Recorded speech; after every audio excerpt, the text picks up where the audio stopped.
Pendengar yang dirahmati Allah, kita mendapat kesempatan yang sangat baik bertemu dengan Bapak Dr. Kiai Haji Ahmad Mustafa Bisri, Rois Am, Syuriah Pengurus Besar Nahdlatul Ulama.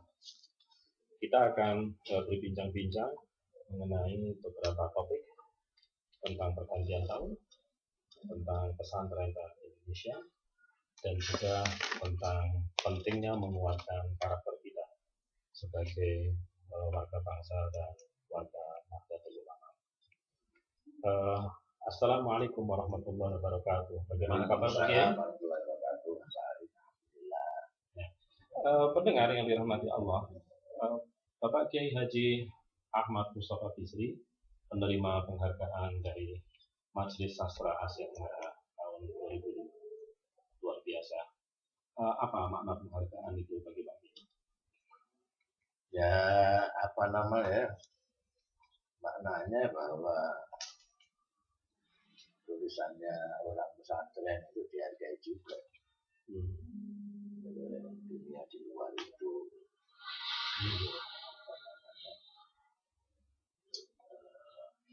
sebetulnya kan saya nulis itu hanya itu saja. Ada yang baca, alhamdulillah. Tetapi saya membaca tulisan-tulisan dari Bapak Kiai, membaca bagaimana kearifan membaca perubahan zaman. Ya, kearifan menghadapi perubahan zaman terasa sekali di karya-karyanya Bapak Kiai Haji Ahmad Mustafa Bisri. Nah, bagaimana sesungguhnya pergantian tahun, perubahan waktu, perubahan zaman seperti itu, menurut Bapak Kiai apa saja yang penting? Ya, yang paling penting mungkin ya apa namanya pergantian tahun itu perlu kita cermati sebagai momentum untuk mengevaluasi kita, mengevaluasi diri kita, bukan mengevaluasi orang lain. Pertama, mengevaluasi diri kita selama tahun yang lalu untuk perbaikan tahun yang baru. Lalu kita bicara secara sosial, kita juga mengevaluasi perilaku sosial kita selama ini bagaimana, apakah sudah sempurna atau ada yang kurang. Nah, kekurangan-kekurangan bisa, kalau kita ketahui kekurangannya, kita bisa akan menambahkan kekurangan itu nanti di tahun yang baru. Jadi yang paling perlu adalah kita mengevaluasi dulu, muhasabah dulu. Kira-kira apa saja sih perilaku kita. Jangan-jangan kadang-kadang kita itu sibuk tapi nggak jelas kesibukan kita. Selama ini kita sibuk itu sibuk apa sih? Yang kita cari apa? Dan apakah yang kita cari sudah kita dapat? Lalu kalau sudah kita dapat, kita mendapatkan apa? Dan seterusnya. Pertanyaan-pertanyaan diri ini, muhasabah nafsi, ini penting sekali. Kalau orang ingin selalu meningkat dalam kehidupannya. Kecuali kalau cuek, ya sudah. Pergantian tahun biar berganti, kita tetap. Maka nanti kita akan ditinggalkan oleh zaman itu sendiri ketika kita masih tetap seperti kemarin-kemarin, sedangkan zaman sudah semakin maju, kita harus ditinggalkan oleh zaman itu karena kita tidak menghargai itu perubahan-perubahan. Iya. Yang penting dari perubahan tahun ini adalah jangan sampai kita ditinggalkan oleh zaman. Kalimat yang sangat menarik bagi saya. Apa yang menjadi penting bagi kita semua agar tidak tertinggal oleh zaman? Ya itu tadi. Jadi kita ikuti zaman itu dengan cara tadi berbicara kepada diri sendiri, muhasabah nafsi. Setiap pergantian zaman, pergantian tahun lah yang mudahnya pada saat pergantian tahun kita itu melakukan muhasabah nafsi untuk perbaikan yang akan datang. Dengan demikian kita zaman akan kayak apapun kalau kita selalu memperhatikan diri kita dan lingkungan kita, zaman kita tidak akan ketinggalan. Zaman itu kan waktu, al-waktu kasai, al-waktu zahaba. Ada yang bilang al-waktu zahabun, ada yang waktu zahaba. Waktu zahaba itu waktu itu pergi, kalau sudah pergi tidak bisa kembali. Waktu zahabun, waktu itu emas. Jadi tinggal kita bagaimana menyikapi waktu itu. Waktu itu kita gunakan seperti semestinya, maka waktu itu adalah emas. Jika waktu itu kita biarkan pergi begitu saja tanpa kita menyikapi apa-apa, ya kita akan mandek terus. Jadi zaman membawa perubahan sendiri. Kita misalkan kita lihat saja antara kita dengan anak kita, itu sudah cara berpikirnya beda, gaya hidupnya beda, segala macam. Kalau kita tidak bisa mengikuti itu, lalu kita ada gap antara kita dengan anak kita. Ini belum kita dengan cucu kita. Karena itu kita harus tahu. Jadi anak muda sekarang tuntutannya apa, dan kita itu berdiri di mana posisi kita.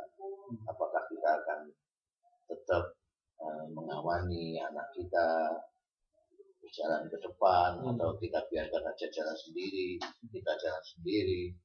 Itu tergantung bagaimana kita mencerdasi, menyikapi zaman-zaman itu. Jadi misalnya saya sendiri, saya itu ikut Facebookan, ikut Twitteran, meskipun banyak juga yang ledek ya. Kik Endi sendiri ngeledek saya itu sudah tua kok main Twitteran. Sekiranya Twitteran itu hanya untuk yang muda-muda. Kemudian bahasa-bahasa, ada bahasa-bahasa orang dahulu, ada bahasa-bahasa orang sekarang. Makanya ada di dalam sastra itu ada periode sastra lama, ada pujangga baru, angkatan 45 dan seterusnya itu karena perubahan-perubahan bahasa itu. Nah, kalau kita tidak mengikuti itu, misalnya kita terus menggunakan bahasa pujangga lama, itu maka orang-orang yang sekarang terus menilainya seperti kita ini orang-orang primitif aja gitu. Ya, baik Pak Kiai. Sekarang kalau kita melihat hal-hal yang positif dari masa lalu, apa saja yang seharusnya dipertahankan? Ya, ada hal-hal yang sangat perlu kita perhatikan. Ketika kita mengikuti zaman, kadang-kadang kita larut. Mestinya tidak, karena nilai-nilai lama ini ada yang sangat mulia sekali yang harus kita perhatikan, sehingga apapun yang berlaku di masa kini misalnya, ini nilai-nilai lama ini masih harus kita terapkan. Dan itu bisa kita lihat misalnya prinsip-prinsip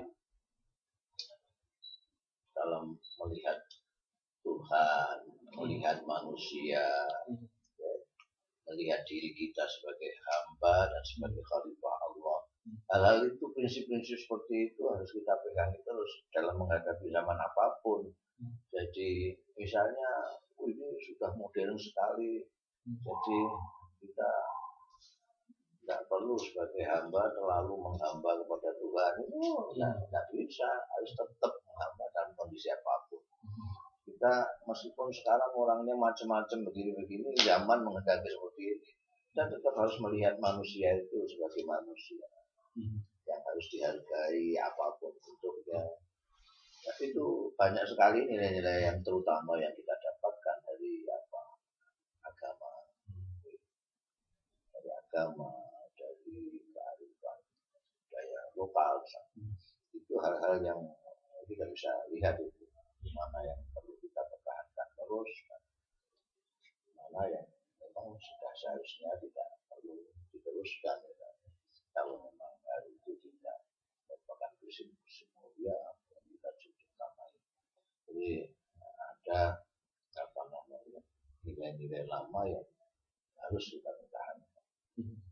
Nah, pendengar yang dirahmati Allah, Bapak Kiai Haji Ahmad Mustafa Bisri melakukan banyak perjalanan ke banyak negara juga melakukan prakarsa-prakarsa penting, termasuk konsultasi perdamaian Indonesia bagi Afghanistan.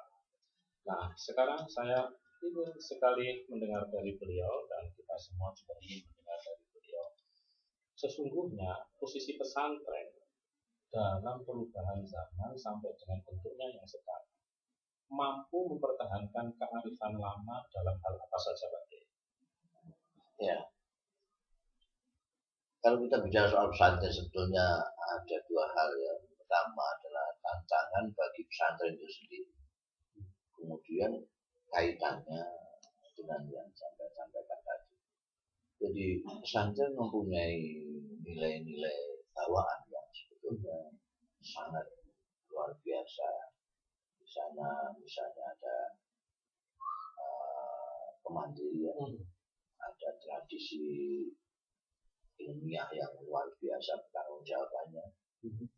Saya kira hanya di pesantren ada tradisi ilmiah yang bertanggung jawabannya sampai hari akhir, sampai kiamat. Ambil contoh misalnya seorang yang belajar hadis yang mengatakan bahwa ini hadis dari Rasulullah Shallallahu Alaihi Wasallam, itu nanti orang pesantren bisa menjelaskan ketika dihisab. Kenapa kamu mengatakan bahwa ini jauhnya Rasulullah Shallallahu Alaihi Wasallam? Apa kamu seangkatan? Apa kamu sesama? Apakah Rasulullah itu tetanggamu?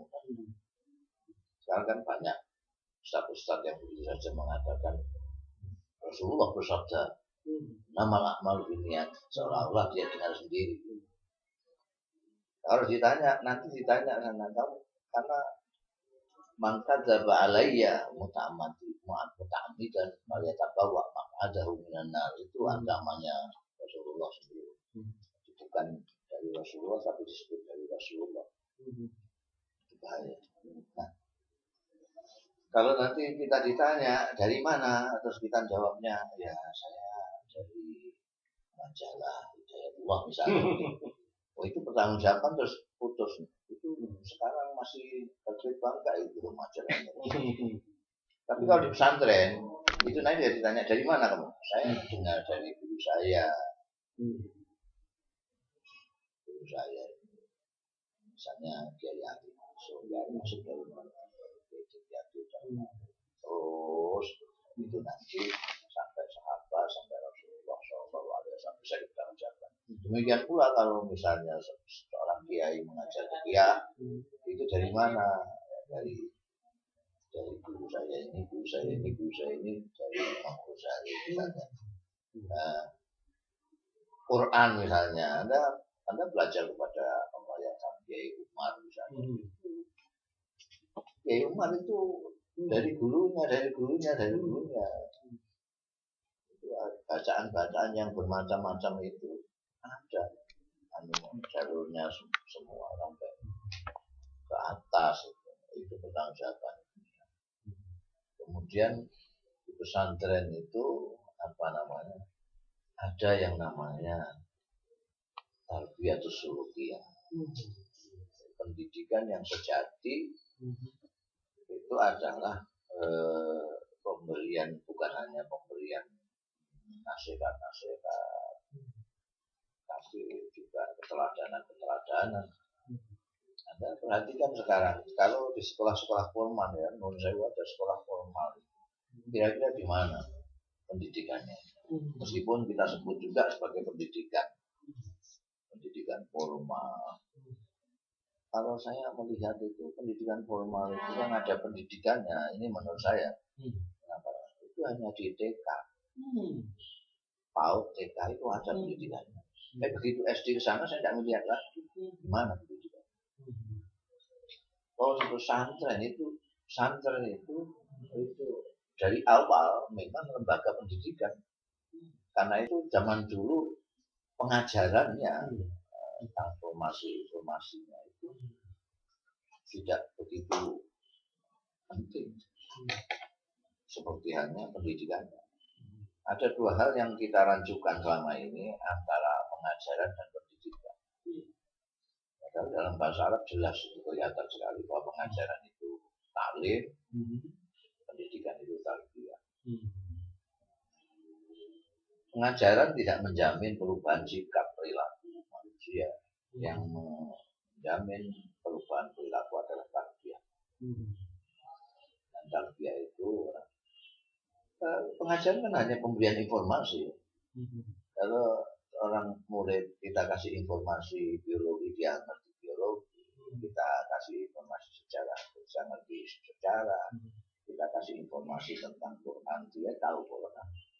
Tapi pelakunya, perilakunya Qurani atau tidak, itu bukan urusan taklim, urusan tarbiyah.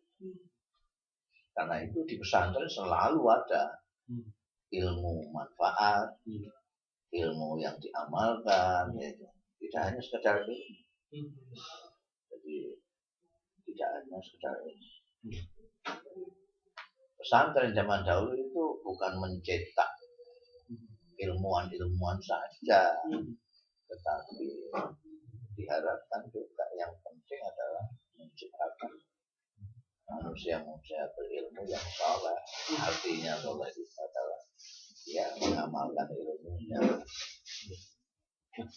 Pendengar yang dirahmati Allah, ada kata kunci yang sangat penting bagi kita, bahwa pesantren menghasilkan orang yang berilmu sekaligus saleh. Pak Kiai, kita ingin sekali mendapatkan catatan dari pengalaman Pak Kiai dulu.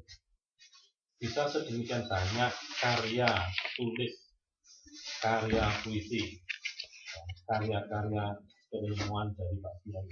Kira-kira resepnya bagaimana Pak Kiai bagi kita pendengar yang masih muda usia? Pertama, kemerdekaan.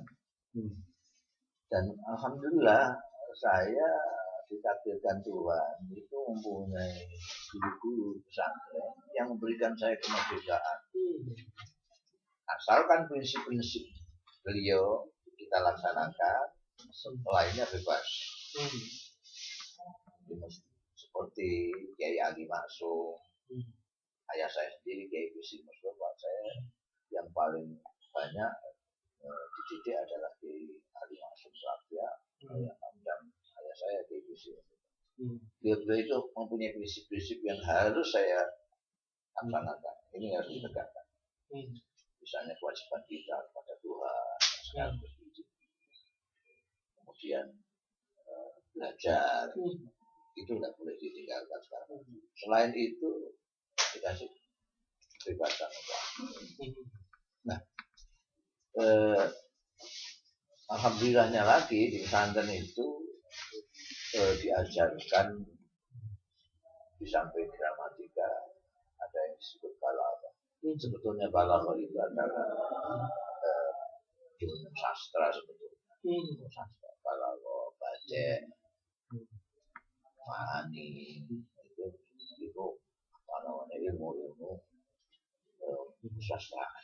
Di pesantren selama ini yang banyak ilmu balaghah itu hanya digunakan untuk mengapresiasi keindahan Al-Quran. Jadi makanya orang yang tidak di pesantren tidak belajar balaghah, hanya membaca terjemahan-terjemahan, dia bisa keliru memahami Al-Quran. Karena Al-Quran itu justru keistimewaannya di kesastraan. Makanya disebut mukjizat itu antara lain karena ahli-ahli sastra tidak bisa mengungguli sastra Al-Quran, bahkan mengatakan bahwa Al-Quran di atas sastra. Nah, kalau Anda cuma melihat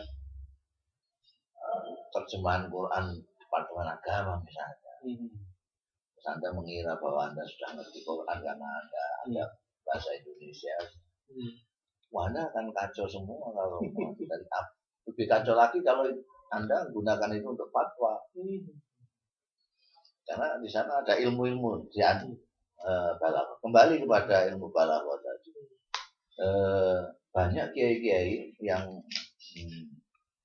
tidak hanya menggunakan balaghah sebagai untuk mengapresiasi keindahan Al-Quran, tapi untuk memproduksi sendiri karya sastra itu juga banyak.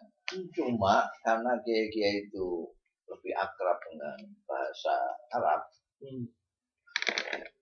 dan ilmu balaghah itu sendiri ilmu bahasa Arab, maka kebanyakan kiai-kiai dulu itu memproduksi karya-karya dalam bahasa Arab. Kita lihat misalnya Syekh Hasyim Asy'ari mempunyai karya-karya prosa maupun puisi dalam bahasa Arab. Kiai Abdul Hamid Pasuruan, Kiai Hamid Pasuruan, Allah yang salah. Itu sejak di pondok pesantren Termas itu sudah dijuluki adib, artinya sastrawan. Dia mempunyai antologi puisi, tapi dalam bahasa Arab. Kakek saya, Kiai Khalil bin Harun, mempunyai taklif yang menggunakan bahasa Arab juga. Itu belum lalu kita menyebut misalnya Kiai Mahfud Siddiq, Kiai Kiai Termas itu Kiai Mahfud Termas, Kiai Nawawi dan lain sebagainya. Itu yang belakangan ini saja, itu kebanyakan bahasa Arab. Kalau yang akrab dengan bahasa Jawa, mereka memproduksi karya sastra dalam bahasa Jawa. Misalnya ayah saya itu banyak karya-karya prosa maupun puisinya dalam bahasa Jawa.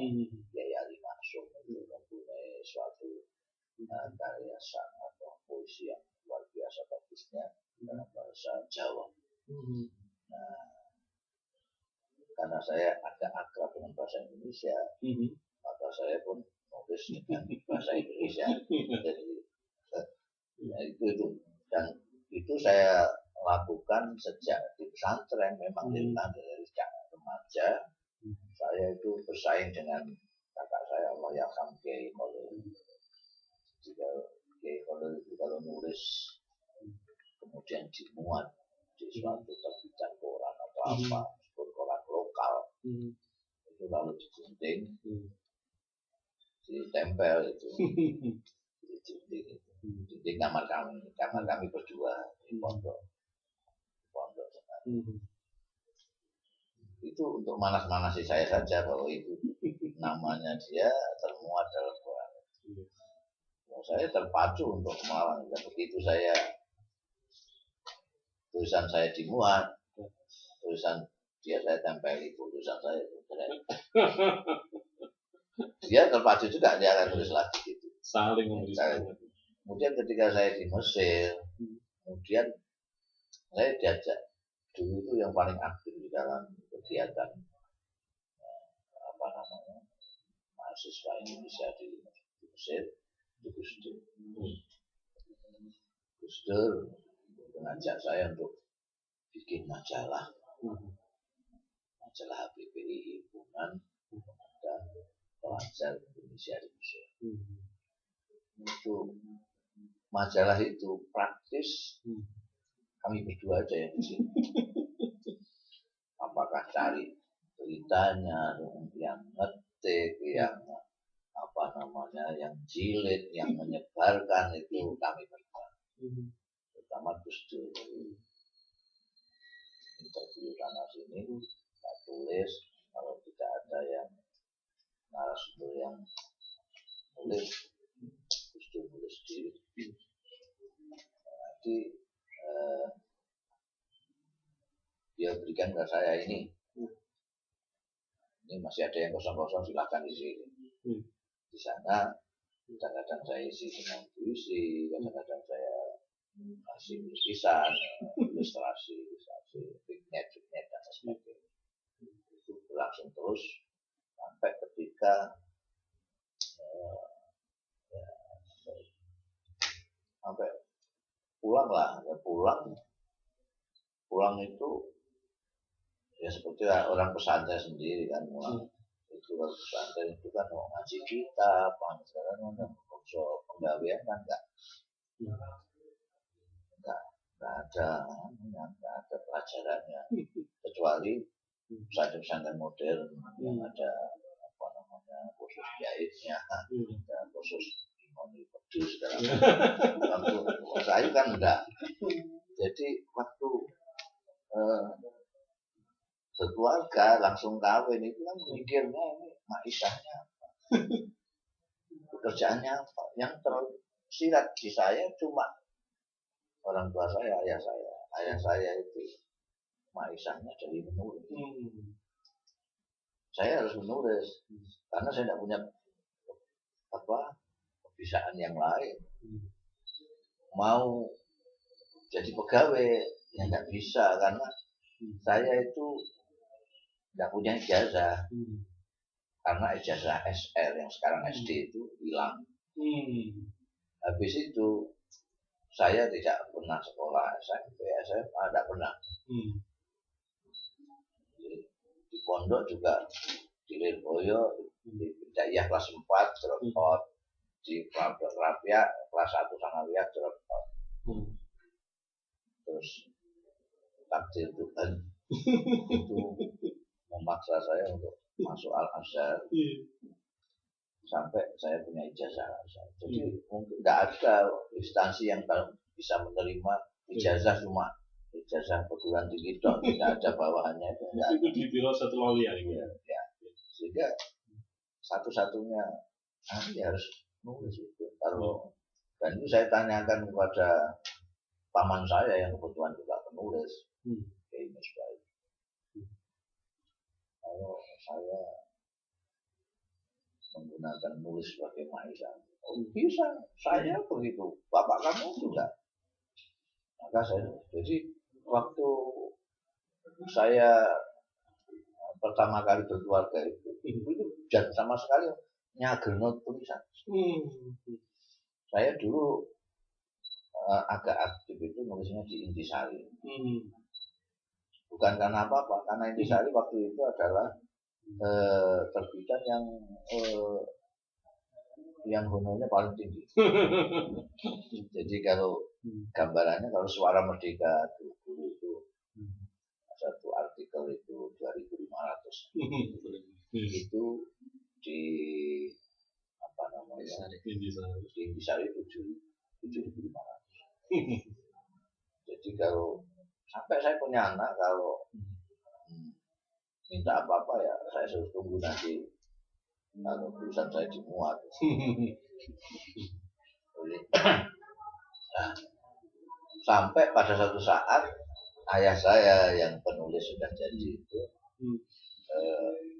bawa Intisari yang ada tulisan saya. Ini kamu nulis begini untungnya berapa? 7.500. Udah begitu saja beliau pergi. Beberapa hari kemudian dia minta saya menerjemahkan kitab kecil. Nih, kamu terjemahkan. Saya terjemahkan kalau disuruh melalui bahasa.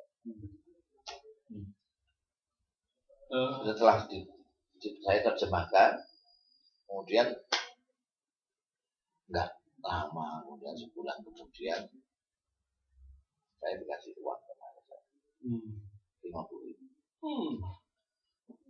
Ini honornya terjemahkan. Banyak mana dengan Intisari.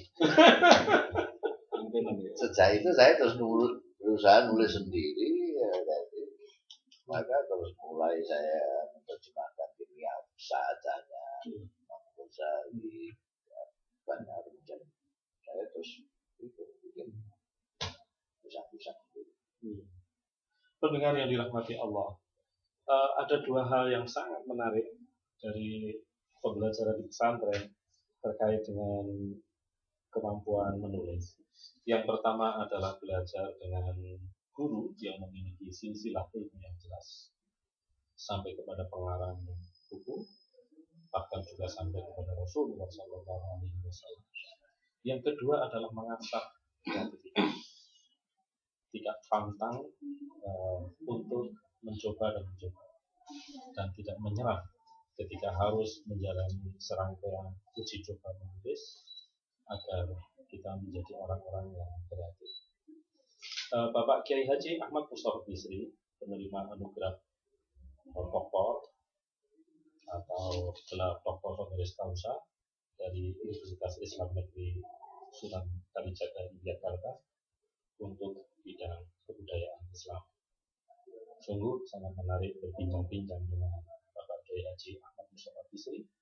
Dan sekarang mari kita dengar nasihat ringkas dari beliau. Silakan Pak. Saya selalu kalau diminta untuk nasihat, nasihat saya satu, jangan pernah berhenti belajar. Belajar apa saja, jangan pernah berhenti belajar. Terutama belajar tentang agama sendiri, belajar tentang masyarakat, belajar jangan pernah berhenti.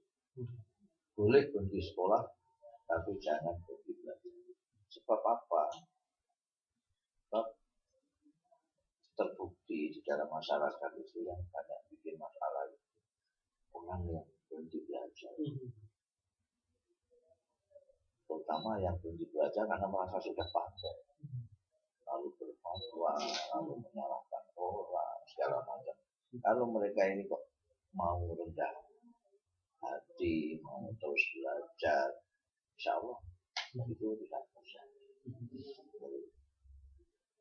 Kita harus ingat bahwa perintah Kanjeng Nabi untuk belajar itu dengan mahdi, bila mahdi, dan tidak berhenti. Demikian nasihat yang sangat penting, jangan berhenti belajar. Jangan jauhkan diri dari ilmu, jangan jauhkan umat dari ilmu, jangan jauhkan bangsa dari ilmu. Luar biasa. Pendengar yang dirahmati Allah, kita bersyukur dapat berjumpa dengan Al-Mukarram Dr. Kiai Haji Ahmad Mustofa Bisri. Terima kasih Pak Kiai.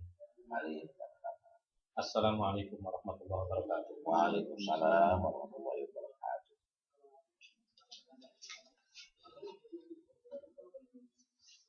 32 menit kira-kira. Matur nuwun Pak. Nganggo itu kan terus kira. Nah, enggak lah, mungkin posisi